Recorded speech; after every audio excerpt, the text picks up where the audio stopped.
বরখাকে দেখতে তার শ্বশুরবাড়ির লোক এসেছিল। টেবিলের উপর অনেক রকমের মিষ্টি আর স্ন্যাক্স রাখা ছিল। আপনারা বসুন, আমি এক্ষুনি বরখাকে নিয়ে আসছি। আর তার মা বরখার ঘরে আসে, আর বরখা প্রচণ্ড রাগের মধ্যে বসেছিল। এটা কি? তুমি এখনো কেন তৈরি হওনি বরখা? তাড়াতাড়ি তৈরি হও। আর হ্যাঁ শোনো, অল্প একটু মেকআপও করে নাও।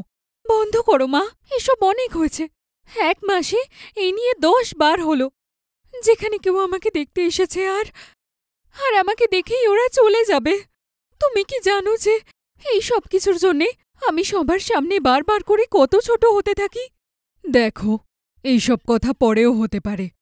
ওরা বাইরে অপেক্ষা করছে। চলো বরখা, তাড়াতাড়ি চলো। ভুলে যেও না, তোমার বাবাও ওখানে নিচে বসে আছেন। ওনার মান সম্মানের কথা ভাবো। বরখা তৈরি হয়ে নেয়। তার মা বরখাকে নিয়ে যখনই ড্রয়িং রুমে আসে, ছেলে এবং তার বাড়ির লোক সবার মুখ হাঁ হয়ে যায়। বরখার রংটা প্রচণ্ড চাপা ছিল। এই নিন, এসে গেছে বরখা। দেখুন দিদি, আর শুনুন দাদা, আপনাদের বাড়িঘর তো আমাদের পছন্দ হয়েছে। এখন রইল বাকি আপনার মেয়ের কথা। তো সেই ব্যাপারে আমরা একটু বাড়িতে গিয়ে আগে আলোচনা করি, তারপর আপনাকে বলছি। আর তারপর ওরা ওখান থেকে চলে যায়। মা, পেয়ে গেছো তুমি শান্তি? ওখান থেকে আর কোনো ফোন আসবে না। এবার তো সহ্যের সীমা ভেঙে যাচ্ছে। এই নিয়ে এই মাসে 10 বার সবাই আমার বরখাকে রিজেক্ট করে চলে যাচ্ছে। কি হয়েছে আজকালকার লোকেদের? শুধু রং আর রূপই দেখে, আর কিছু দেখতে চায় না। আরে এটাও তো দেখো যে আমার মেয়ে কত পড়াশোনা করেছে, কত ভালো। আরে আমাদের মেয়ের 28 বছর বয়স হয়ে গেল, বিয়ের বয়স পেরিয়ে যাচ্ছে। আমার তো খুব চিন্তা হচ্ছে। আর নিজের মা বাবাকে এত চিন্তায় দেখে বরখাও প্রচণ্ড চিন্তায় পড়ে যায়। কিন্তু ও আর কি বা করতে পারত? তার গায়ের রংটা তো আর তার হাতে ছিল না। বরখার বাবা গিরধারী লালের নিজের একটা বিশাল বিজনেস ছিল। তিনি শহরে অত্যন্ত বড়লোক ছিলেন, আর তার একমাত্র মেয়ে ছিল বরখা, যে সব গুণে সম্পূর্ণ ছিল। কিন্তু একটা মেয়ের সবথেকে যে বড় গুণটা হয়, সেটাই তার ভিতরে ছিল না, আর সেটা হলো তার সৌন্দর্য। আর এইটা নিয়ে দুঃখ বরখার বাবা এবং মা দুজনেরই প্রচণ্ড ছিল। শুনতে পাচ্ছ বরখার মা? আমি অফিস যাচ্ছি। আচ্ছা গো, ঠিক আছে। আচ্ছা শোনো না, আসলে বরখাও বলছিল যে ও অফিস জয়েন করতে চায়। আরে আমার বিজনেসটাই তো ওটারই। যখন মনে হয় তখনই ও অফিস আসবে, আমি কখন মানা করলাম? সে এত কষ্ট করে পড়াশুনো করলো, তার তো আমার অফিসে আসাই উচিত। এই বলে সে অফিসের দিকেই রওনা হয়ে যায়। ট্রাফিকের রেড সিগন্যাল ছিল তখন। গিরধারীলাল আরাম করে পিছনের সিটেই বসেছিল। তখনই হঠাৎ তার বুকে একটা ব্যথা মনে হলো, আর ওনার নিঃশ্বাস নিতেও প্রচণ্ড অসুবিধে হতে শুরু করল। ড্রাইভার যখন এটা দেখতে পায়, তখন ও গাড়িটাকে সাইডে নিয়ে যাওয়ার চেষ্টা করে, কিন্তু চারদিকটায় গাড়িতে ভর্তি ছিল। ও অনেক কষ্ট করে নিজের সাইডের দরজাটা খোলে, আর গিরধারী লালের সাইডের দরজাটা খুলতে পারে। স্যার, আমার মনে হয় আপনার শরীরটা ঠিক নেই। বুকে প্রচণ্ড ব্যথা হচ্ছে আমার, নিঃশ্বাস নিতে কষ্ট হচ্ছে। আরে তাড়াতাড়ি গাড়িটা বের করো। কিন্তু স্যার, এখনো গ্রিন লাইট হয়নি। তখনই রাস্তা দিয়ে একটা ছেলে যাচ্ছিল। সে ড্রাইভার এবং গিরধারী লালকে দেখতে পায়। ও দৌড়ে ওদের কাছে যায় আর ড্রাইভারকে জিজ্ঞেস করে, আমার স্যারের শরীরটা খারাপ হয়েছে। গ্রিন লাইট হতে তো এখনো কিছু সেকেন্ড বাকি আছে। আপনি একটা কাজ করুন, আপনি তাড়াতাড়ি গাড়িতে বসুন, আমি এখান থেকে ট্রাফিক সরানোর চেষ্টা করছি। তখনই সেই ছেলেটা সামনে পিছনের গাড়িগুলোকে একটু সরে যেতে বলে। ধীরে ধীরে সবাই নিজেদের গাড়িগুলোকে একটু একটু করে সরিয়ে নেয়, আর গিরধারী লালের ড্রাইভার ওইখান থেকে গাড়িটা বের করে নেয় আর সোজা গাড়িটা হসপিটালের দিকে নিয়ে যায়, যেখানে গিরধারী লালকে ডক্টর অ্যাডমিট করে নেয়। কিছুক্ষণ পর, শোনো, যেই ছেলেটা আমাদের সাহায্য করেছে, তুমি ওকে চেনো নাকি? না না স্যার, ওকে তো আমি একদমই চিনি না, কিন্তু ছিল ছেলেটা খুব ভালো। কত তাড়াতাড়ি ট্রাফিকটা সরিয়ে দিল, না হলে জানি না কি হয়ে যেত আজ। যদি কখনো ওই ছেলেটাকে দেখতে পাও, চিনতে পারবে? একদম স্যার, ওই ছেলেটাকে তো আমি হাজারের ভিড়ের মধ্যেও চিনে নেব। ঠিক আছে, কখনো দেখা হলে ওকে ওর নাম আর অ্যাড্রেসটা জিজ্ঞেস করো। ঠিক তার 2 দিন পর গিরধারী লাল বাড়ি ফিরে আসে। তার বউ এবং বরখা দুজনেই ওকে নিয়ে প্রচণ্ড চিন্তায় ছিল। বাবা, আমার বিয়ের জন্যেই তোমার এত চিন্তা, তাই না? চিন্তা করো না। কি হবে যদি আমার বিয়ে না হয়? তো আমি তো তোমার ছেলে, তাই না? দেখ মা, তুই আমার জন্য সবকিছু, কিন্তু একজন মা বাবার এটা দায়িত্ব যে তারা জীবিত অবস্থায় তাদের মেয়েকে শ্বশুরবাড়ি পাঠিয়ে দিক। বাবা, আমরা সবাই মানুষ, আর আমাদের অনেক আশা অনেক সময় পূরণ হয় না। ব্যাস, এটা ভেবে নাও যে তোমার এই আশাও কোনোদিন পূরণ হবে না। এরকম বলতে নেই বরখা, তুমি তো জানো তাই না যে তোমার বাবার শরীর কতটা খারাপ, আর সেখানে এসব তুমি কি বলছো? আর শোনো, তুমি একটু তোমার শরীরের দিকে নজর দাও, সব ঠিক হয়ে যাবে। কিছুদিনের রেস্ট করার পর গিরধারী লাল নিজের অফিসের দিকে যাচ্ছিল। এমন সময় নিজের গাড়ি থেকে গিরধারী লালের নজরটা ওই ছেলেটার উপর পড়ে, যে ওই দিন ওর প্রাণ বাঁচিয়েছিল। ও তখনই নিজের গাড়িটা সাইড করিয়ে ড্রাইভারকে বলে ওই ছেলেটাকে ডেকে আনতে, আর ড্রাইভার ওকে গিরধারী লালের কাছে নিয়ে আসে। কি নাম বাবা তোমার? ওই দিন তুমি আমার অনেক সাহায্য করেছিলে, তোমার জন্যই আমার প্রাণ বেঁচেছে। কোথায় থাকো আর কাজ কি করো? আমার নাম শুভম, আর এখন তো আমি আপাতত নিজের মা বাবার স্বপ্ন সত্যি করার চেষ্টা করছি। কিন্তু কোথাও চাকরি পেলে তো কেউ যদি একটু মুখ তুলে দেখে, এই কুচকাচ কাজকর্ম করে যা রোজগার করি সেটা নিয়েই বাড়ির দিকে যাই। কতদূর পড়াশোনা করেছো তুমি? স্যার, পড়াশোনার ব্যাপারে তো জিজ্ঞেসই করবেন না। যে আমাকে যা বলেছে আমি সব পড়ে নিয়েছি। এমনকি আমি পার্ট টাইম জবের সঙ্গে সঙ্গে এমবিও করেছি, কিন্তু কোনো একটা চাকরি পাচ্ছি না। বাদ দিন স্যার, আপনি বলুন, আপনার শরীর কেমন আছে? হ্যাঁ, আমার শরীর এখন একদম ঠিক আছে। এসো, গাড়িতে বসো আর নিজের সিভিটা আমাকে দিও, হয়তো আমি তোমার জন্য কিছু করতে পারবো। আর তারপর গিরধারী লালের গাড়িতে ওরা দুজন বসে যায়, আর ওই ছেলেটা ওকে তার ডকুমেন্টস দিয়ে দেয়। ভাই, পড়াশুনো তো তুমি অনেক দূর করেছো, আর তোমার মার্কসও ভালো এসছে। বিয়ে হয়ে গেছে তোমার? আর বাড়িতে কারা কারা থাকে? না না, এখনো তো বিয়ে করিনি, এখনো ঠিকমতো চাকরিই পেলাম না। ঠিকঠাক কাজ যদি পাই তাহলে বিয়ের ব্যাপারেও ভাববো। পরিবারে আমার মা বাবা আছে, আর আমার একটা ছোট বোন আছে। কথা বলতে বলতে গিরধারী লালের অফিস চলে আসে। অফিসে পৌঁছে গিরধারী লাল শুভমকে বলে, দেখো শুভম, আমাকে তুমি ভুল বুঝো না, আমার তোমাকে ভালো লেগেছে, আর তোমার পড়াশুনো দেখেও আমি প্রচণ্ড ইমপ্রেস হয়েছি। আমার তোমার মতো একটা ছেলে দরকার ছিল, যে আমার মেয়েকে বিয়ে করবে। কিন্তু আমি তোমাকে আগেই বলে দিই যে আমার মেয়ের রং কিন্তু চাপা। কিন্তু তুমি আবার এটা ভেবো না যে আমি আমার মেয়ের বিয়ে তোমার সঙ্গে দিতে চাই, আর তাই জন্য তোমায় চাকরি দিচ্ছি। স্যার, আপনি তো একজন বড় মনের মানুষ। এমনিতেও মানুষের রঙে খুব একটা কিছু হয় না, তার মনটাই আসল হয়। কিন্তু আমায় ক্ষমা করবেন স্যার, এই সিদ্ধান্তটা আমি একা নিতে পারবো না। আমার মা বাবা এই সিদ্ধান্তটা নিতে পারে। আরও একটা কথা স্যার, যদি আমার মা বাবার আপনার মেয়েকে পছন্দ হয়ে যায়, তো আমি কোনো প্রশ্ন ছাড়াই ওকে বিয়ে করে নেব। কিন্তু তারপরে আমি আপনার অফিসে কাজ করব না, কারণ এটা খুব একটা ভালো দেখাবে না। ঠিক আছে বাবা, তুমি একটা কাজ করো, এই সানডে তুমি তোমার মা বাবাকে নিয়ে আমার বাড়ি চলে এসো। এই নাও, এটা আমার কার্ড, এতে অ্যাড্রেস দেওয়া আছে। ওখানেই তুমি আমার মেয়ে বরখার সাথে দেখা করে নিও। আর তারপর শুভম নিজের বাড়ি চলে আসে। ও একটা গরিব পরিবারের ছেলে ছিল, যেখানে ওর মা বাবা এবং তার ছোট বোন থাকত। ওর বাবা একজন মজদুর ছিল, এবং ওরা অনেক কষ্ট করে শুভমের পড়াশুনো চালিয়েছিল। এটা তুমি ভীষণ ভালো করেছো বাবা, না হলে উনি হয়তো ভাবতেন যে তুমি চাকরির লোভে পড়ে ওনার মেয়েকে বিয়ের জন্যে হ্যাঁ করেছ। বাবা, আমি গিরধারী লালকে চিনি। ও কিন্তু খুবই বড় মাপের মানুষ।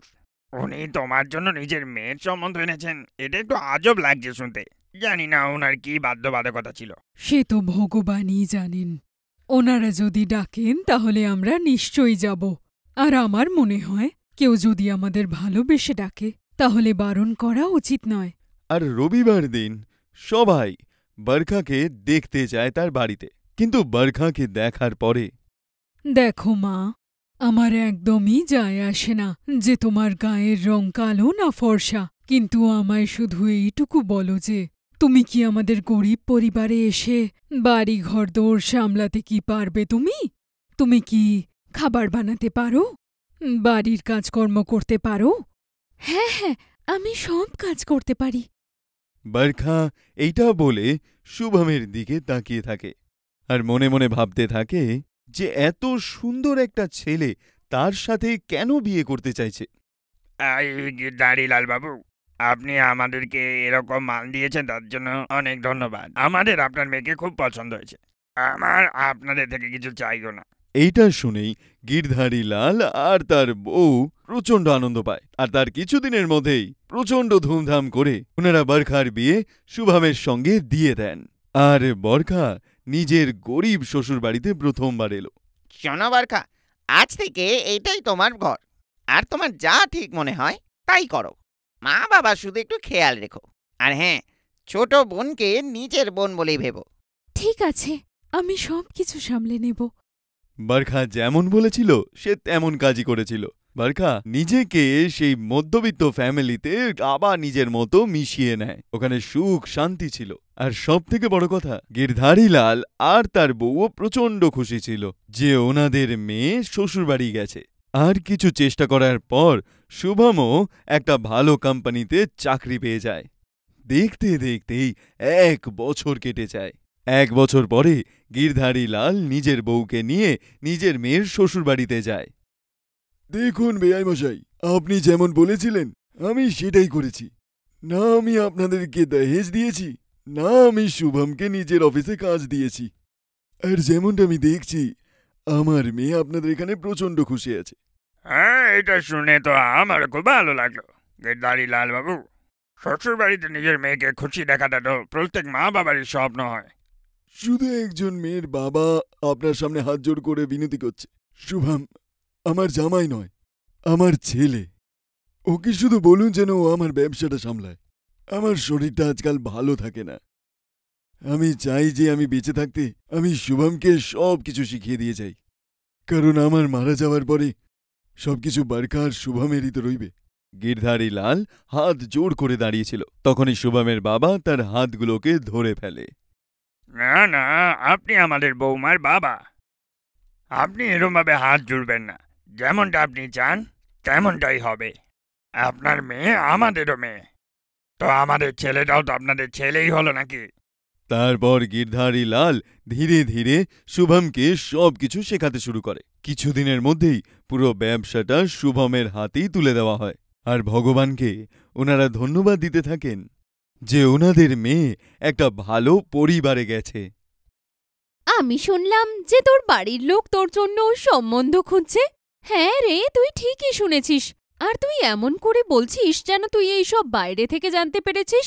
একটু আগে আমিই তোকে এই ব্যাপারে বলেছি। আরে হ্যাঁ, আমি তো তোর সাথে একটু মজা করছিলাম, কিন্তু একটা কথা তোকে আমি সিরিয়াসলি বলছি, বিয়ে এমন বাড়িতেই করবি যেখানে তোর কোনো ননদ থাকবে না। আমি তো এরকম বাড়িতে বিয়ে করে একদম বাজে ফেসে গেছি, যেখানে আমার 2জন ননদ আছে, যেখানে দুজনেই একেবারে সমান ধরনের।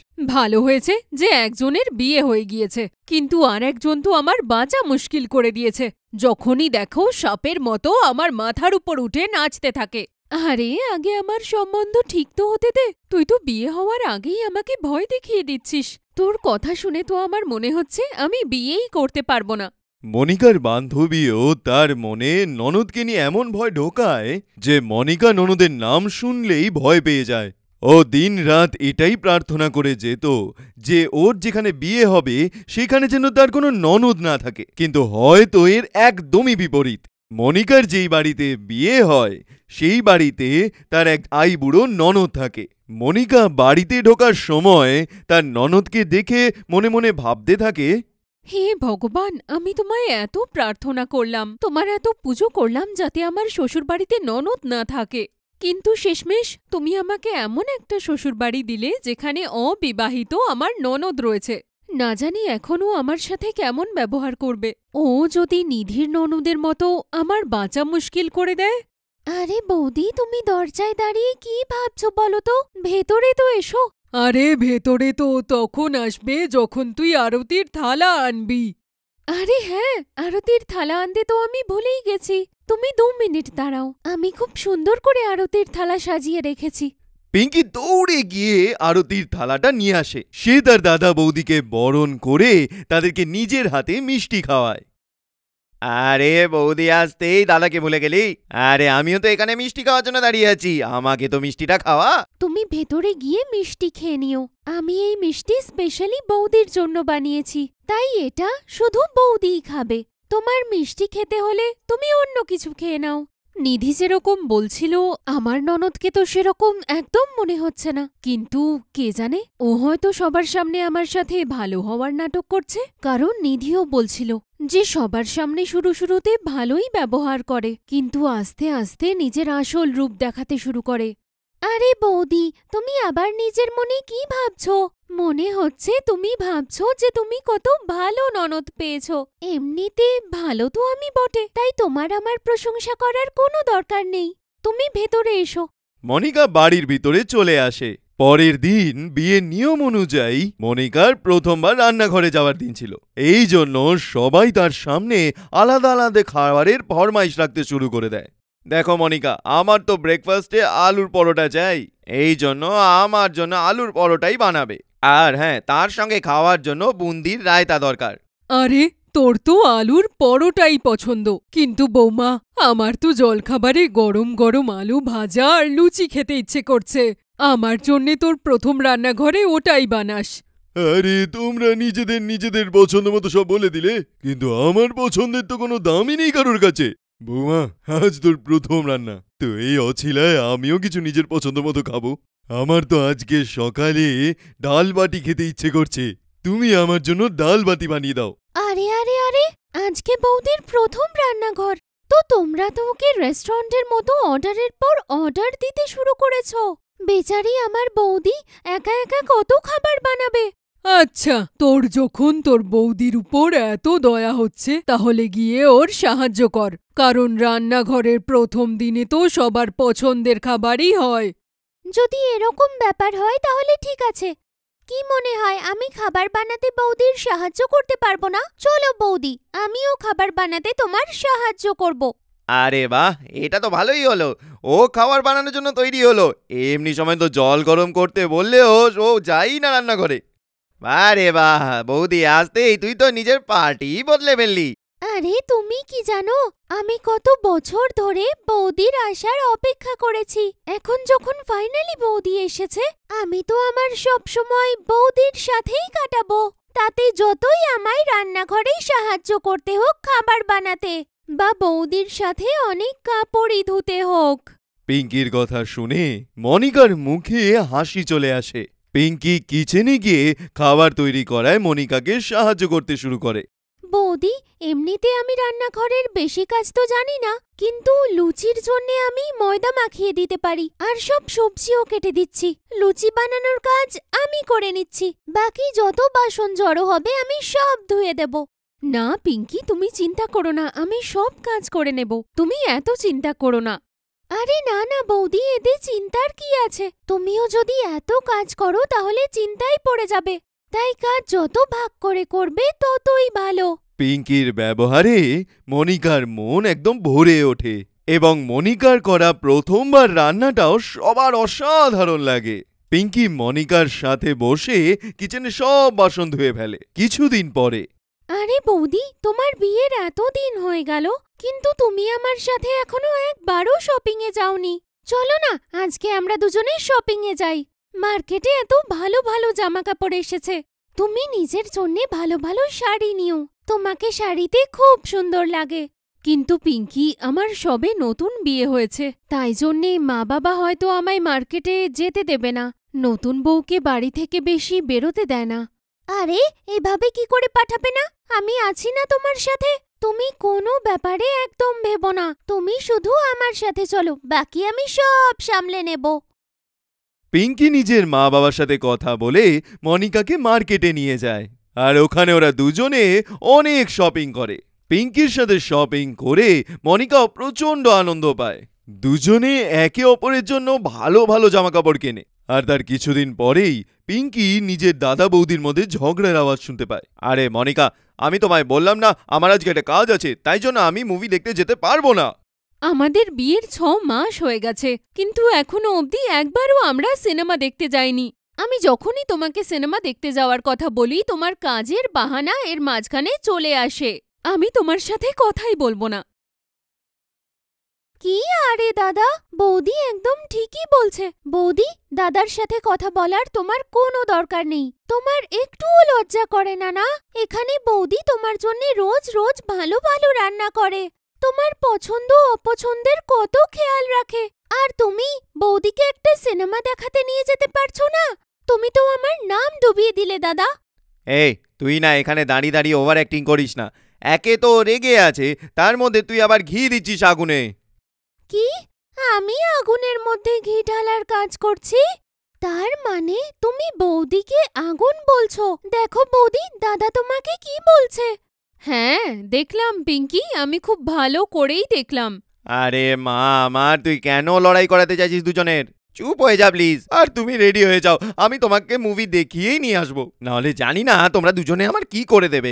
যতীনের কথা শুনে মনিকা আর পিঙ্কি একে অপরের দিকে তাকিয়ে হাসতে শুরু করে। কিছুদিন পরে আরে কি হয়েছে?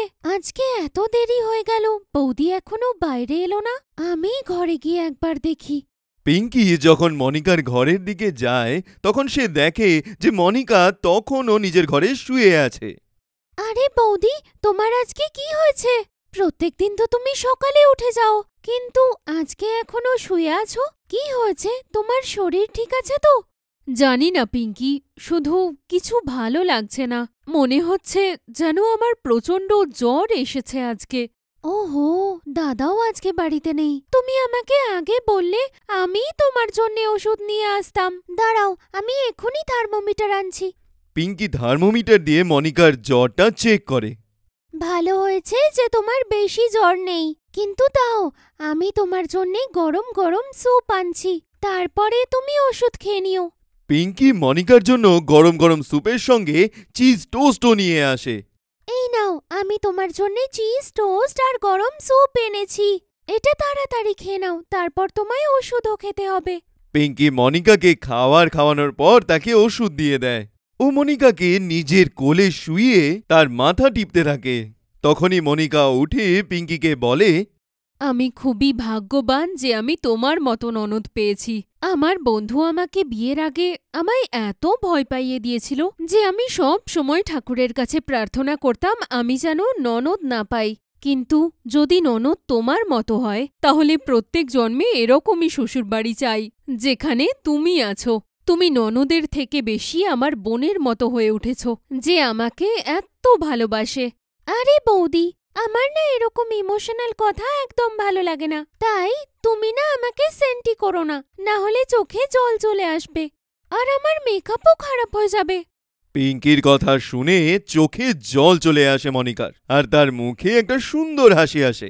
মনিকা শেষ অবধি ননদের রূপে একজন আপন বোনের মতো শুভাকাঙ্ক্ষী পিঙ্কিকে পেয়ে যায়।